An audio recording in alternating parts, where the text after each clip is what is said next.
Garrett Haake is covering the White House. NBC's Courtney Kube is on Capitol Hill. Mark Mazzetti is an investigative reporter for the New York Times focused on national security. And with me here in studio, retired Army Colonel Jack Jacobs, recipient of the Medal of Honor and an MSNBC military analyst.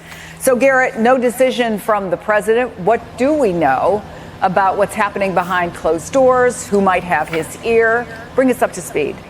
Yeah, Chris, well, no decision announced. I think it's entirely possible that the president has made some choices. He's just not willing to talk about them yet. He's being advised by his national security team, I'm told, more or less around the clock in a series of meetings and in the way that he likes to often kind of socialize any big decision, sort of in a constant running conversation with his staff. Everything that this White House is doing, everything the president is saying, seems to be pointing in one direction. The president, in that same running gaggle on the White House lawn a short time ago, saying that the advice he gave to Benjamin Netanyahu, for example, was to keep going, saying that his message to the Iranians who say they want to fight back is good luck, and saying this when asked what his post yesterday meant when he called for the complete surrender of Iran. Listen. What does unconditional surrender mean? Well, you know what it means. Unconditional. Can you explain it for two those who very simple don't? words. Very simple. Unconditional surrender. That means I've had it. Okay, I've had it. I give up. No more. They were bullies. They were schoolyard bullies. And now they're not bullies anymore, but we'll see what happens. Look, nothing's finished until it's finished. I wouldn't say that we won anything yet. I would say that we sure as hell made a lot of progress. And we'll see. The next week is going to be very big, maybe less than a week. So a little bit of a tease there, a little bit of bellicose rhetoric, and all of it backed up by the White House, which has been sending around quotes of all the times that the president has said, either in the White House or on the campaign trail, that Iran cannot be allowed to have a nuclear weapon. We heard similar language from J.D. Vance on Capitol Hill yesterday. So, again, no decision yet, but the signs here at the White House seem to be pointing in one direction, Chris. So, Mark, your new article laid out a fascinating timeline that recently as April, the president was pretty staunchly against this. So how did he go from that to seriously considering not only supporting Israel's effort, but potentially joining it?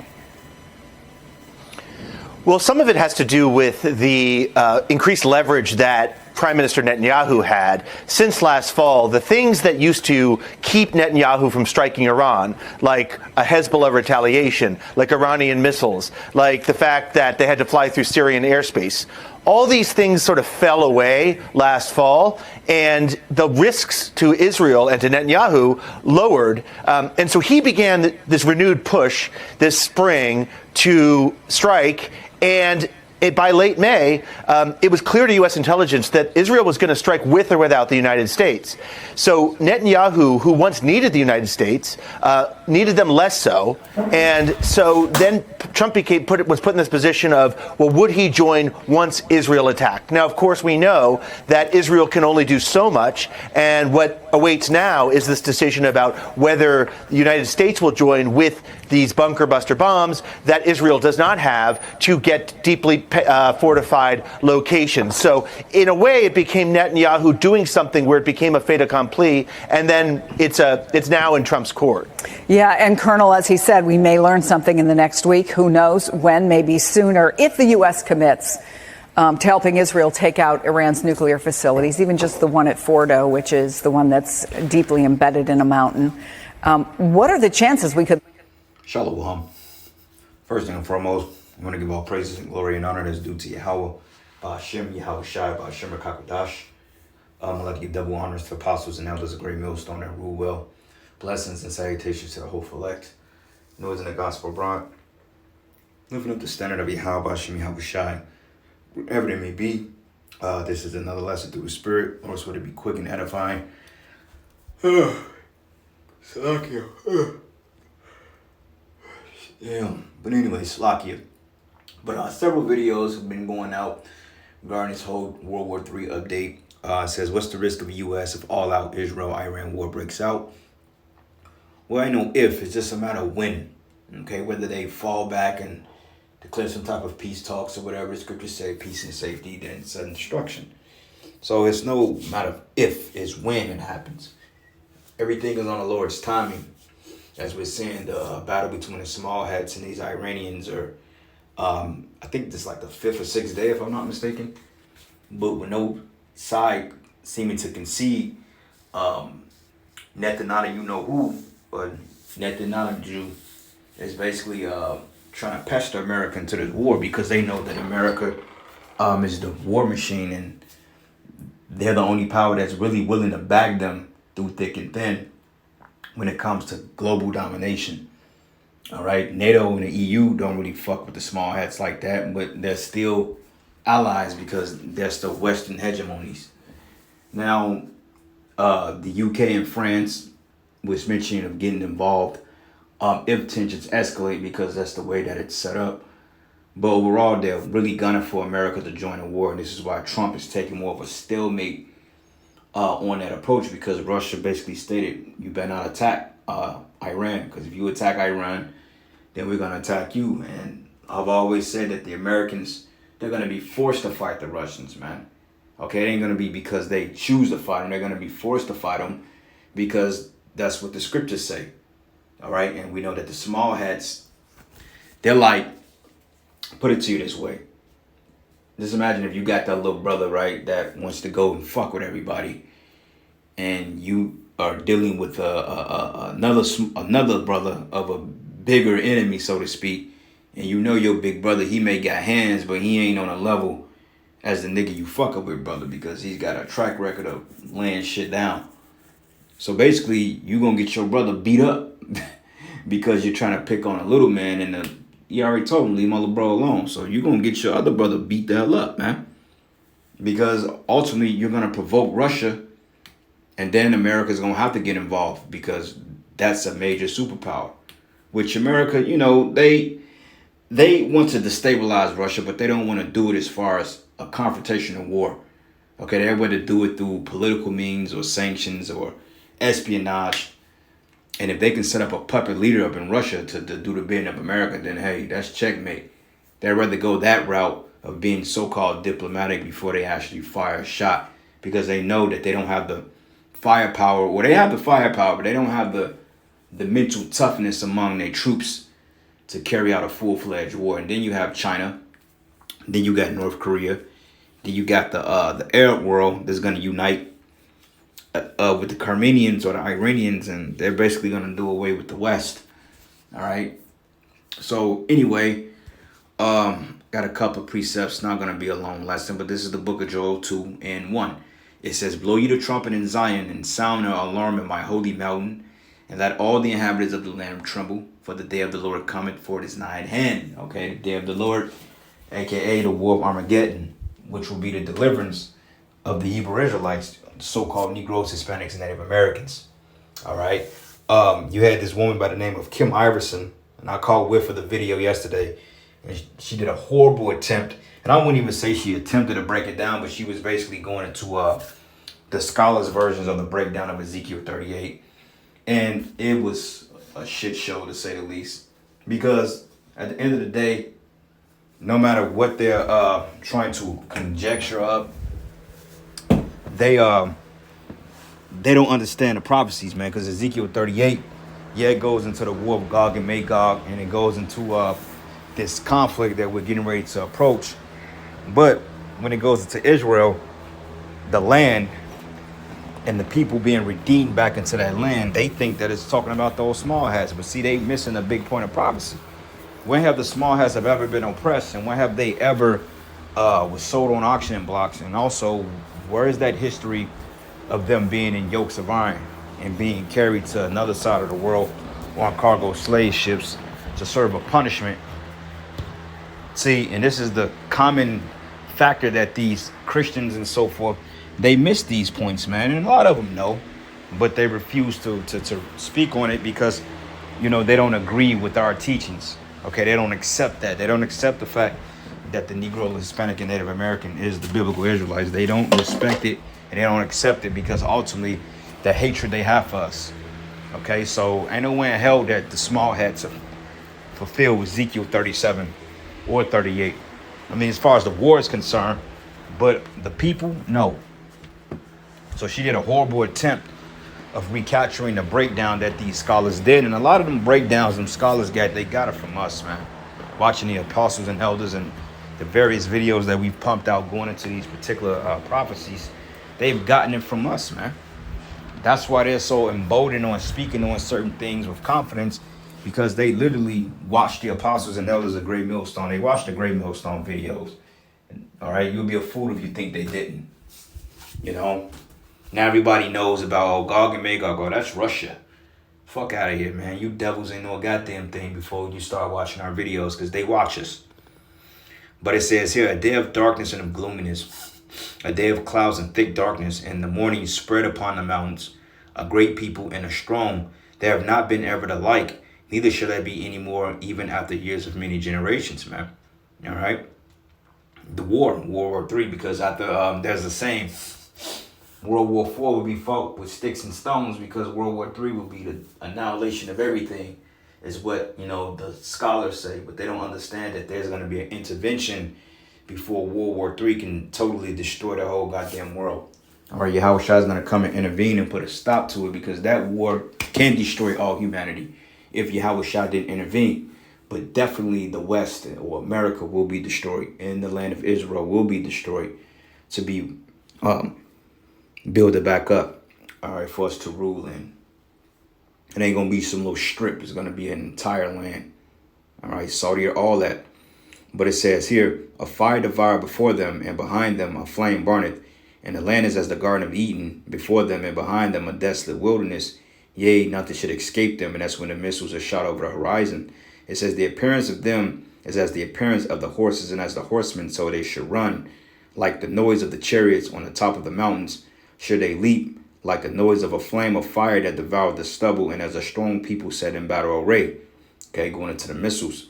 But it says, before their face, the people should be much pain, and all faces should gather blackness, and they should run like mighty men, and should climb up the wall like men of war. And that wall goes into their defense systems, man, because allegedly it's reported that that Iron Dome is not stopping everything, man, and that Iran has found a way on how to penetrate their defense systems.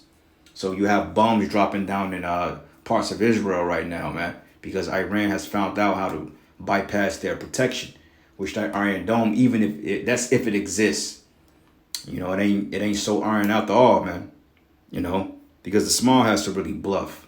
Yeah, they got military, they got power, but they're supplied by the West, by America. And it says, and they should run like mighty men, and they should climb the wall like men of war, and they should march every one of his ways, and they should not break their ranks, because the missiles are not going to hit each other, man. All right, like when you saw those videos, it appears of stars being shot or coming down from the sky is what the prophet saw. Those missiles wasn't running into each other, man. Okay, and those wasn't even tomahawks, if I'm not mistaken. Just wait till the ICBMs are shut off. And it says, neither should they thrust one another, and they should walk everyone in his path, going into the guidance systems. It says, and they should fall upon the sword, and they should not be wounded. And they should run to and fro in the city, and they should run upon the wall, and they should climb up like the houses, and they should enter to the window like a thief, because, hey, you're going to look up 1 minute, and damn, the missiles are going to end up being shot. And it says, and the earth shall quake before them, and the heavens shall tremble, and the sun and the moon shall be dark, and the stars shall withdraw their shining. And the Lord shall utter his voice before his army. For his camp is very great, for he is strong and executed his word. For the day of Yahweh is great and very terrible, who can abide in it? And this is the day that we're swiftly approaching, because we're seeing the tensions between these nations, man. And like I said, America, they're dragging their foot because they're straddling the fence. And Israel was like, look, man, you're going to get dragged into this war. So regardless, they're going to drag Babylon into this war, because that's the determination of that Yahweh Hashem Yahweh Shai, man. All right. This is the book of Isaiah 13. And I'm going to start at verses 17. It says, behold, I will stir up the Medes against them, and which should not regard silver. And as for gold, they should not delight in it. And their bows also shall dash the young men to pieces.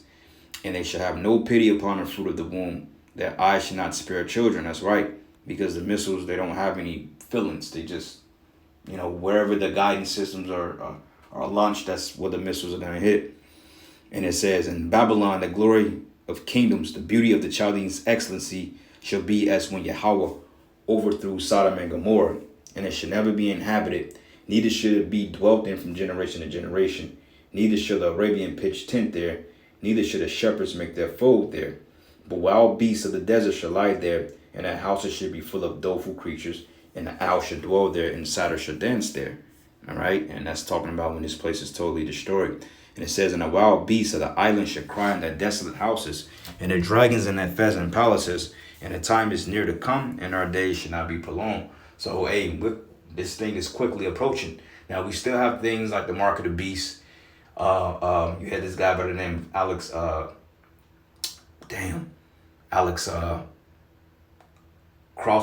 the fuck is this dude's name, man? I always forget this dude's name. Alex Karp. Yep, Alex Karp, and then you got Peter Thielman. You know, you got all these other technocrats. What's this other guy named, man? That was, I was just reading about him not too long ago.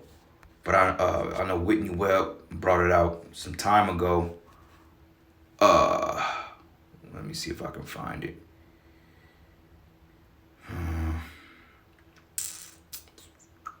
Sean Ryan.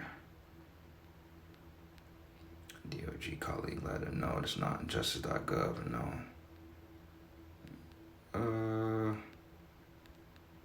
I don't have it anymore, but it was something with Whitney Webb that she was actually going into it.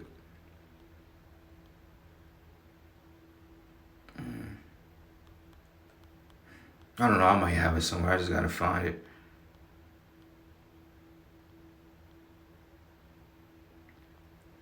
But anyway, you got technocrats that Trump, you know, and the administration have invested billions of dollars in to get this policy up and running. So that ship is being worked. I mean, it's being, I'll put it to you this way. The systems are being tested as we speak. Okay, it ain't gonna take nothing for them to switch everything off and bam, here we go. Okay, so if you think that they are still behind an 8-ball, no, they got everything already up and it's just a matter of getting the right crisis out there. You know, that's what it's always been about. The right crisis. You know? But anyway, let's go here. Book of Revelation 11. And I'm going to start at verses. Let's start at verses 13. It says, in the same hour there was a great earthquake, and a 10th part of the city fell, and in the earthquake was slain of men 7,000. And the remnant were frightened and have gave glory to the Most High of heaven. The 10th part is talking about Babylon, because we are divided by 10 FEMA zones, right? But it says, the second war was past, and behold, the third war coming quickly. Third war is the Third World War.